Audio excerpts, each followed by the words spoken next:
I built an on-demand lead gen automation inside of Claude Code. So you can just give it a business type, geographic area, and it automatically finds, cleans, enriches, and organizes everything, put it inside a Google Sheet automatically for you so that you don't have to pay for a VA or pay for a scraper subscription and then having to manually set up your filtering only to get back garbage results. Now within the built-in automation, you will see I've also set up deduplication, I've set up geographic location tracking so that you're not missing any area or double scraping the same zone again. Now you do have two options to set this up. You can set it up inside of Claude Code or you can set it up inside of Claude Cowork. One of the questions I got the most from my last video that I posted is that why don't you set this up inside of Cowork? I'm going to use this lead gen example to walk you through what you're going to encounter in each one of these methods, why are they different, and what do I recommend. So the next time you're starting a project, you know which environment is the right one for you. Let's get into it.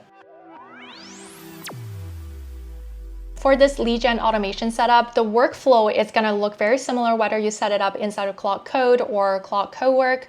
Essentially, we are using something called Appify, which is one of the most popular scraping platforms. You can see on here we have Google Map scraper, Instagram, TikTok scraper. For this case, we're going to use Google Map scraper to scrape all the website. If we're to look at the setup inside of Claude Code is going to create a bunch of Python scripts for us to complete this task. It's going to call for Appify's API, retrieve the businesses, then Python is going to extract the information from the website. So Claude API is going to be paying to then make that into a readable text that makes sense into a structured format. And then Python is going to write that back into Google Sheet. If we were to set this up inside of Claude Cowork, we're likely going to set up MCP connectors. Now, the MCP connector in this case, you have Appify MCP, which is pre-built, so it's fairly easy to set up. That's definitely the pro when it comes to Cowork is all these pre-built MCP are going to be much easier for you to spin them up front. And then you can decide whether you want to use Firecrawl MCP, which is a crawling software that can crawl through the website. And then Google Drive is another MCP you want to install to then write it back onto your Google Sheet. Now, once those are configured and connected, all you have to do is prompt inside of Claude Cowork to say, search Google Map for landscapers in Calgary, crawl their websites, extract certain information, write them back to my Google Sheet. And the key difference here is Claude Cowork in this case is the orchestrator for every single step, which leads me to the biggest reason that I would always go with Claude Code, which is token consumption. So when this is set up within Claude Code, because Python is running this whole entire task on its own without having to go through Claude for every reasoning steps, it's going to save you a lot more tokens. Now, versus within Cowork, Claude is the orchestrator. So every step goes through an agent loop.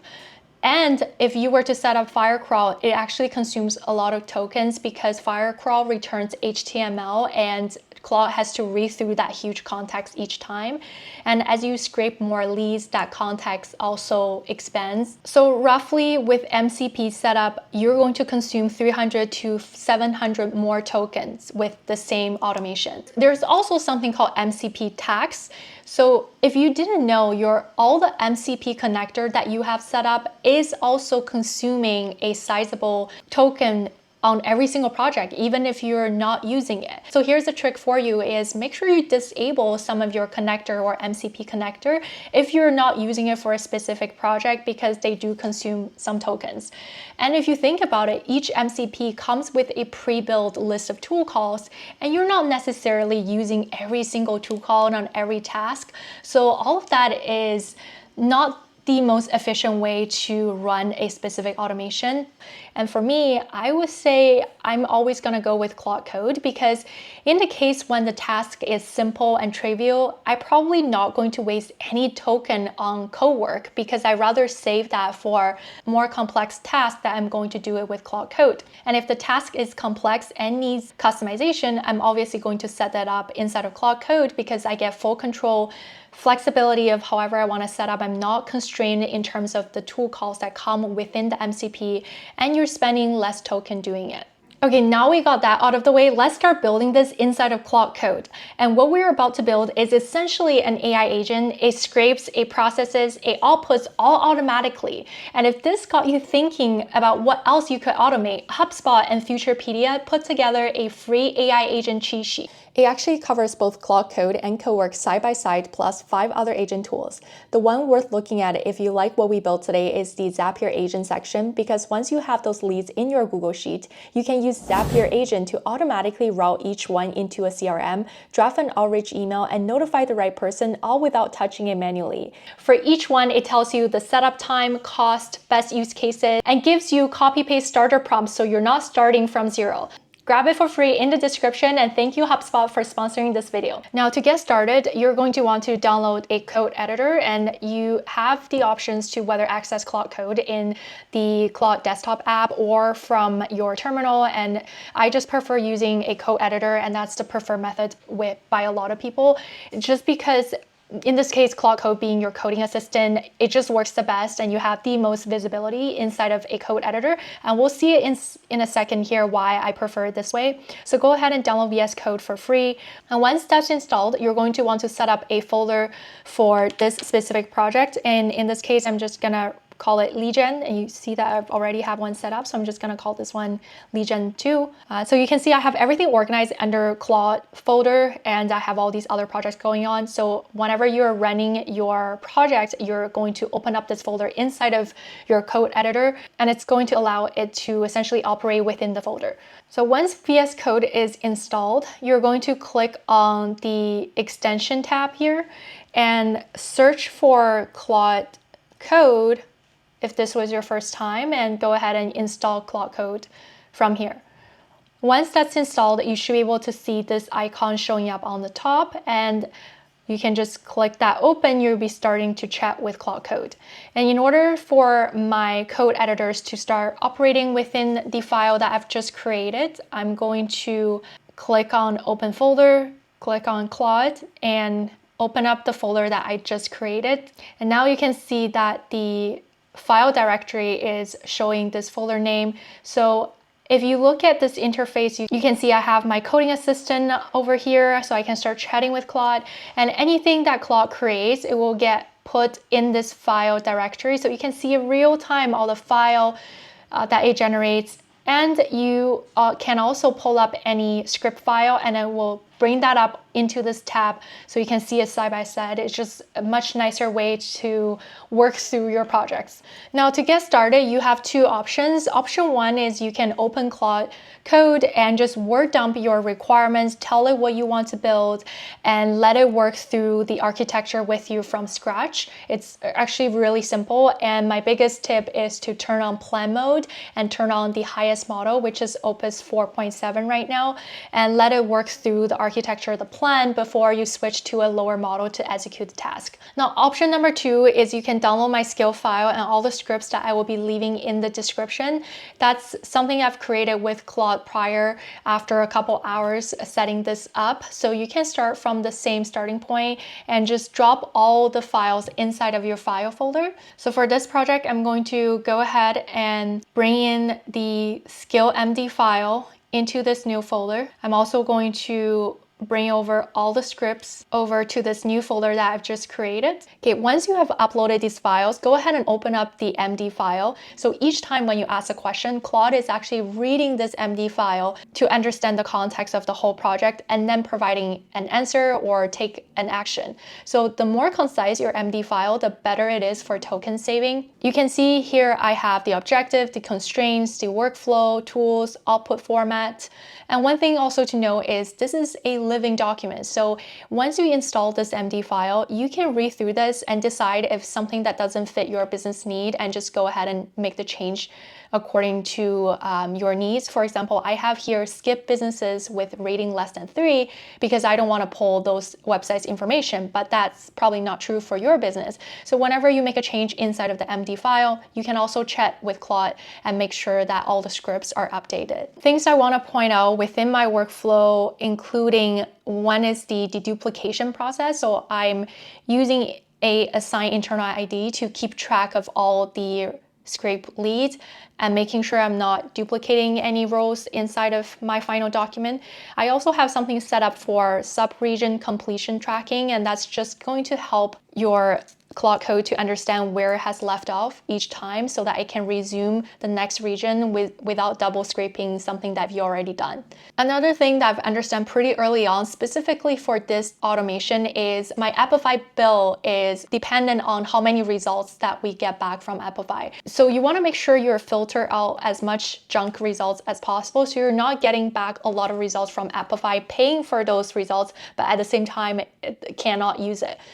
And you can see here I've said query must be narrow, Apify bill per results, to letting Claude know these are the constraint and cost saving notes that A should keep in mind. Okay, now we're ready to run this project. I'm just gonna say, initiate this project for Ottawa region to scrape landscaping businesses. Actually, before I do that, I wanna make sure I switch over to plan mode. Okay, so let's try this again. And I'm also going to make sure I'm on the best model for planning mode. And this will save you tokens in the long run because you're having the best model giving you the best possible plan before you get started with building. Initiate this project for Ottawa region to scrape landscaping businesses. Okay, so you can see now it's giving us the full plan. We have the context and it recognizes that everything's already set up and it call out anything that's missing. We also have the sub-region breakdown, which I really like. This is something I've learned early on, is sub-markets is always better than a more broad market filter. So instead of saying Ottawa, if you can break that down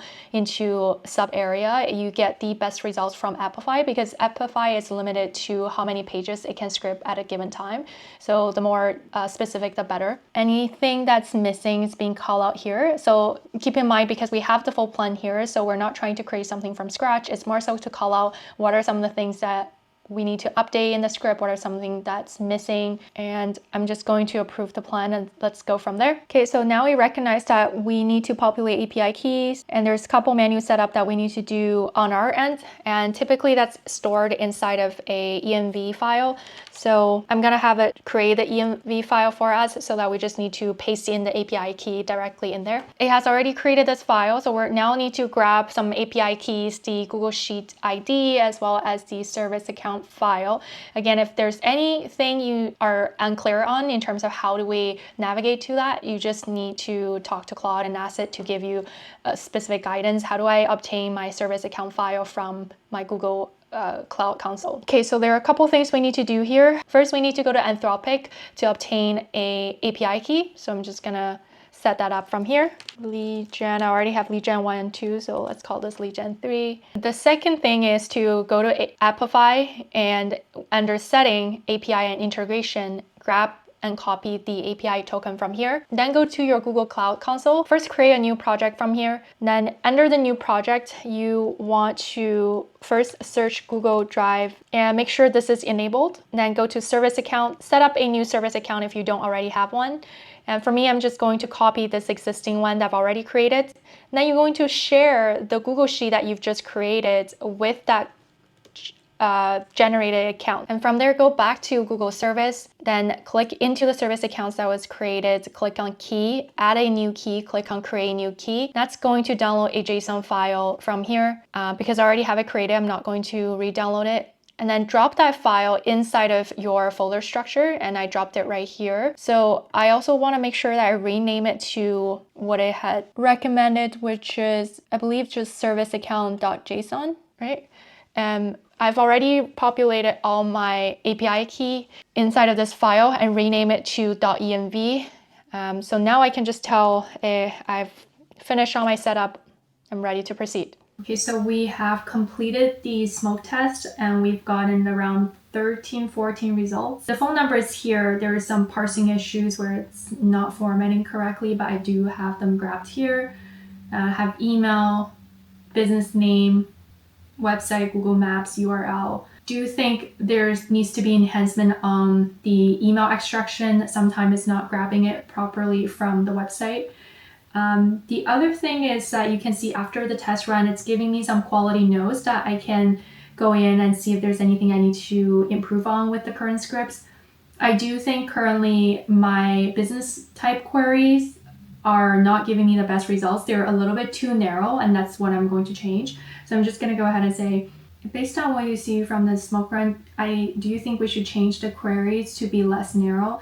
I think essentially we want to look for any landscaping company that does commercial and residential project where they could need moss supply. So do you think we should change the business type query? This is exactly what I was thinking. Like when it search green roof living wall, it's looking for a results that match those exact keywords. So it's a little bit too narrow. So the proposed query, it's going to be a more broader one. So I think that looks good. Yeah, that looks good. Let's keep going with Ottawa. It's running for Ottawa and West right now. Let's check back in to see how many we get and how long it's going to take. Perfect. We have more leads completed that have already completed the scraping process. And if I took a look at more being populated, and one thing I didn't validate is how qualified are these leads. So let's just pick any random one, this impression group, and see if I am truly getting the type of business that is valuable for me. And this looks like, yep, they do have landscaping service. That's exactly what I'm looking for. All right, let's check another one. Let's see what kind of service they offer. Let's take one more look at this one. Landscape design and construction, perfect. I see grass, I see backyard. That's exactly what I'm looking for. Right, so if you want this to be set up as a cron job, you can just talk to Claude Code and tell it that how you want it to run it on schedule. And that took around 30 leads. Let's see how much token it has consumed. I didn't do like a before after, but I believe I had quite a lot of tokens left before we started the job. So we only spent like 6%, so we still have a long way to go. So that's pretty good in terms of performance. I'm not burning through my context window. That should do it for today's video. As you can see, you can set up your own on-demand lead gen automation. I'll leave all the files, my empty file inside of my description. And thank you for watching. I'll see you in the next one.